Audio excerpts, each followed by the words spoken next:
ये है तारापीठ, माँ तारा का धाम। एक ऐसी जगह जहाँ हर कोना शक्ति और भक्ति से भरा हुआ है। यहाँ आकर आप महसूस करते हो कि दुनिया से अलग एक अलौकिक शक्ति आपको आपके अंदर खींच रही है। हमारी ये यात्रा शुरू होती है कुछ इस तरह। 14 अगस्त की रात लगभग 12 बजे मैं, जॉनी, विपुल और सनी, हम 4 बचपन के दोस्त घर से निकल पड़ते हैं। स्टेशन पहुंचते ही पूरा स्टेशन रोशनियों से सजा हुआ था।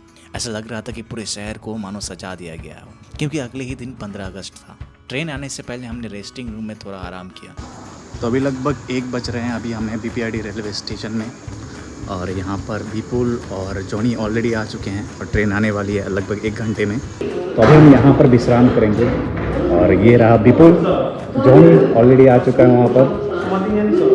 विपुल, after long time, after Darjeeling के बाद हम लोग एक साथ सफर कर रहे हैं। आपको कैसा लग रहा है हमारे साथ सफर करके? करेंगे वो उसको कैसा लग रहा है वो पूछो, हम तीनों तो साथ कुछ ही देर बाद ट्रेन आ गई और हमारी जर्नी स्टार्ट हो गई। रात के गहरी नींद के बाद सुबह चाय गरम की आवाज़ से नींद खुली। हमारा सफ़र लंबा था लेकिन सुखद भी। ट्रेन में कभी कभी हंसी मजाक, कभी कभी काम करना, ये सब चल ही रहा था। और हम ट्रेन में सफ़र करें और झालमुड़ी का स्वाद ना लें, ये हो नहीं सकता। लगभग 15 घंटे के सफ़र के बाद हम रामपुर हाट रेलवे स्टेशन पहुंचे। दिन हल्का क्लाउडी था, गर्मी भी थी, लेकिन माँ के दर्शन की जो एक्साइटमेंट है वो सबसे ऊपर थी। और चारों तरफ तिरंगा लहराता हुआ देख हमारा मन मंत्रमुग्ध हुआ। स्टेशन से निकलते ही हमने पानी पूरी का मजा लिया और हमने देखा चारों तरफ तिरंगे से सजा दिया गया है, क्योंकि आज 15 अगस्त है, यानी कि इंडिपेंडेंस डे। बस कुछ पल के लिए अपने शहर की याद आ गई।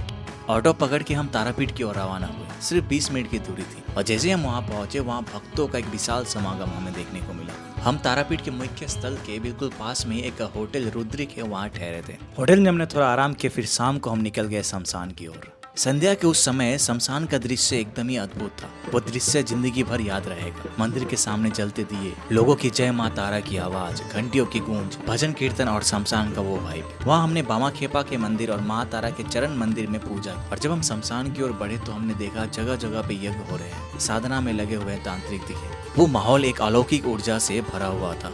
एक तरफ भक्ति, दूसरी तरफ शक्ति। तारापीठ सच में अनोखा था। अगले दिन लगभग 4:30 बजे हम लाइन में लग गए, लेकिन भीड़ इतनी थी कि अंदर पहुंचते पहुंचते 2 घंटे लग गए। और वो भी क्यों ना हो, क्योंकि उस दिन शनिवार था। इस वजह से भक्तों का एक अनंत सागर हमें देखने को मिला। मंदिर के अंदर भीड़ जरूर थी, लेकिन मन एकदम शांत। माँ के चरणों में आते ही ऐसा लगा जैसे मानो सारी थकान, सारी परेशानियां गायब हो गई हो। माँ के स्पर्श मात्र से ही एक अजीब ऊर्जा, एक अजीब सुकून महसूस हुई। तो पीछे आप जो देख रहे हैं, ये माँ तारा का ये गर्भगृह है और यहाँ पर अभी भी पूजा हुआ है हमारा। माँ के दर्शन के बाद हमने चंद्रचूड़ भैरव बाबा को जल चढ़ाया, फिर बामा ख्यापा मंदिर और आसपास के मंदिरों के दर्शन किए। दोपहर को हम माँ को भोग चढ़ाने निकले। तारापीठ की भोग प्रणाली पूरे भारत में अपने आप में अलग है। वहाँ पर माँ को सात्विक भोजन नहीं, मछली, चावल, मिष्टी, मदिरा चढ़ाई जाती है। कहा जाता है कि माँ तारा एक माँ के रूप के साथ एक शक्ति रूप में भी है। उनको ये भोग समर्पित करके भक्त उनकी अलौकिक शक्तियों को मानते हैं। हमने भी अपनी थाली बनाई, भोग चढ़ाया और प्रसाद ग्रहण किया। इसके बाद शाम को हम फिर मंदिर गए, माँ के चरणों में कुछ समय शांत बैठने के लिए, ध्यान लगाने।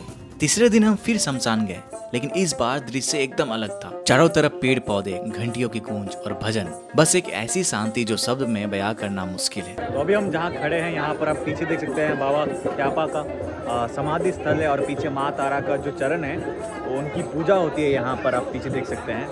और यहाँ सुबह आखिरी दिन है हमारा, है ना।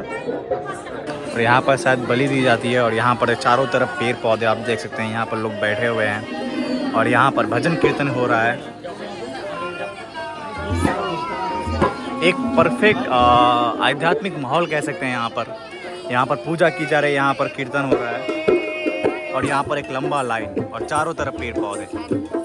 और इसके ठीक पीछे शमशान आप देख सकते हैं, इसके पीछे है। वहाँ हमने माँ तारा और बामा ख्यापा का आशीर्वाद लिया। इस सफर की सबसे खास बात ये भी रही कि तारापीठ में हमने अपने शहर के यानी कि बीपीआरडी के कई सारे लोगों से हम मिले। 3 दिन की ये यात्रा सिर्फ यात्रा नहीं, बल्कि एक यादगार अनुभव था। माँ तारा का दर्शन शांति और ऊर्जा से भरा हुआ। शायद इसीलिए कहते हैं तारापीठ बुलाता है, और जब माँ बुलाती है तो इंसान उनके चरणों में आ ही जाता है।